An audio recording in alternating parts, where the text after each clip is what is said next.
Christophe, bonjour. Bonjour Michel. En plein entraînement de driving.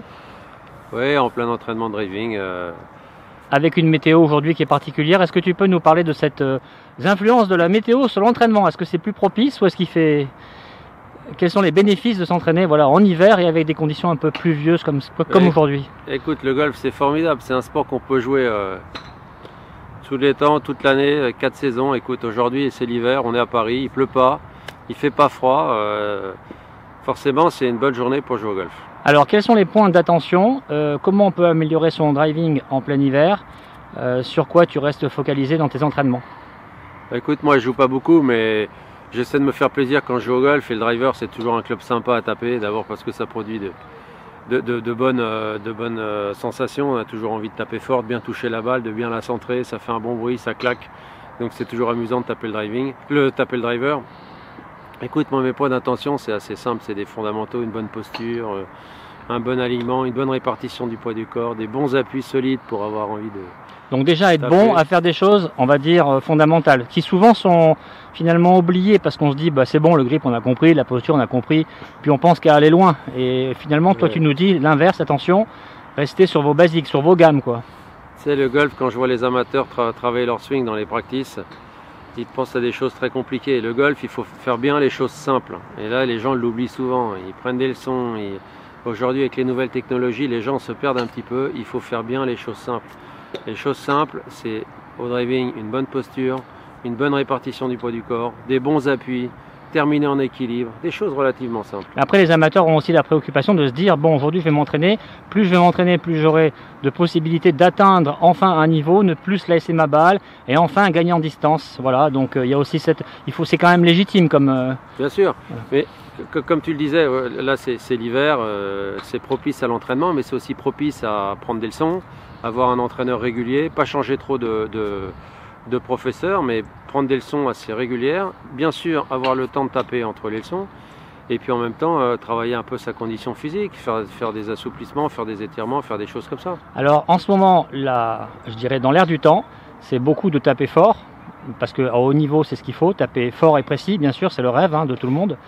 Mais est-ce que c'est vraiment judicieux de s'inspirer de ça pour justement nos amateurs, de vouloir toujours aller absolument loin? Est-ce que mettre en jeu, c'est plutôt ce que tu recommandes dans tes stages, ou est-ce que non, tu t'inspires du haut niveau, même pour les amateurs? Comment tu fais? Non, mais tu sais, le haut niveau, il est pour les joueurs de haut niveau. J'ai eu la chance d'entraîner l'équipe de France pendant une dizaine d'années. Et là, évidemment, avec des joueurs de haut niveau, il faut rechercher de la puissance, il faut taper fort, parce que le golf mondial tape de plus en plus fort. Le physique est de plus en plus pointu, il y a une vraie préparation physique, golfique, il y a du matériel adapté, le TrackMan ça aide beaucoup, tout ça c'est important. Maintenant, le joueur de tennis lambda, on ne va pas le faire servir comme Federer ou comme Djokovic. Il y a un juste milieu à tout ça. Pour se faire plaisir, pour jouer le dimanche la compétition de votre club, il faut quand même mettre la balle en jeu. Et mettre la balle en jeu, c'est le plus important pour faire un score.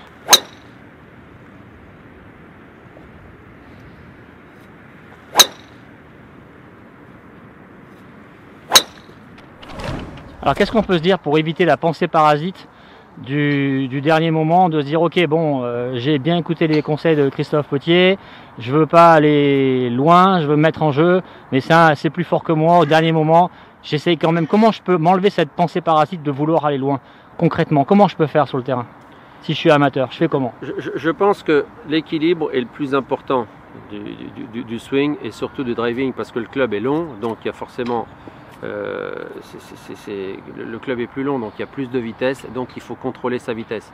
Je pense qu'on peut taper le plus fort possible, mais garder l'équilibre.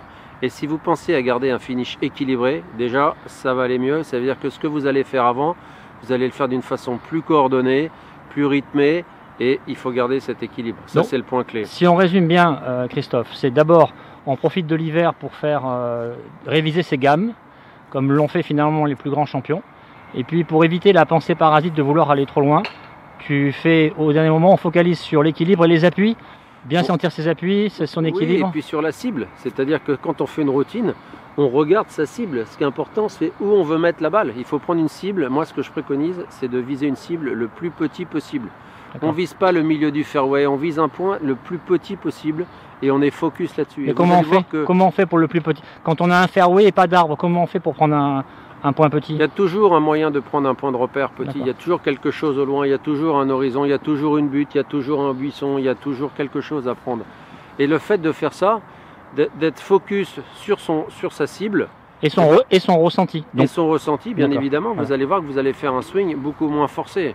Donc cible petite, ressenti précis, et c'est comme ça qu'on dégage les pensées parasites. C'est un super conseil, Christophe.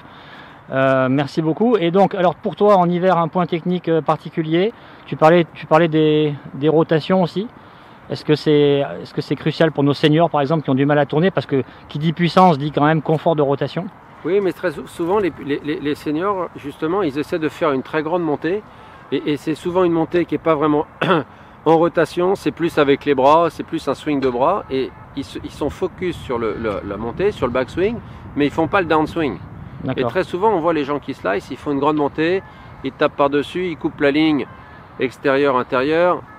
Du coup, ils ont les bras qui se rétractent et ils ne pensent pas au finish. Ils ne pensent pas à taper la balle en extension. Et c'est ça qui est important, c'est que les bras ils sortent, mais vraiment en extension comme ça. Et pour les seniors, ce qui est important, c'est pas de faire la montée, c'est de faire la fin. C'est ça qui me semble le plus encore important. un bon conseil. Donc finalement, les gammes, les basiques, le ressenti, l'équilibre, on est sur que des bonnes choses là, Christophe. Ah oui, j'espère. En tout cas, c'est des points simples que vous pouvez répéter en compétition ou lors de parties amicales. Eh bien, parfait, on n'a plus de pensée parasite, on a des repères solides, il n'y a plus qu'à, comme on dit. Il n'y a plus qu'à, et puis il y a surtout essayer d'avoir un driver et du matériel adapté, donc pensez à faire un fitting. C'est toujours important d'avoir des clubs adaptés. Maintenant, on a une chance d'avoir des clubs avec des gammes de shaft très impressionnantes, donc on peut vraiment avoir des clubs... Donc plutôt que de penser à ne pas faire ci, ne pas faire ça, pensons à faire des bonnes choses, et on reste focalisé sur elles, que ce soit sur soi ou sur le fairway. On est d'accord? Exactement. Merci beaucoup Christophe Potier. Merci Michel. C'est top, merci beaucoup. Merci beaucoup.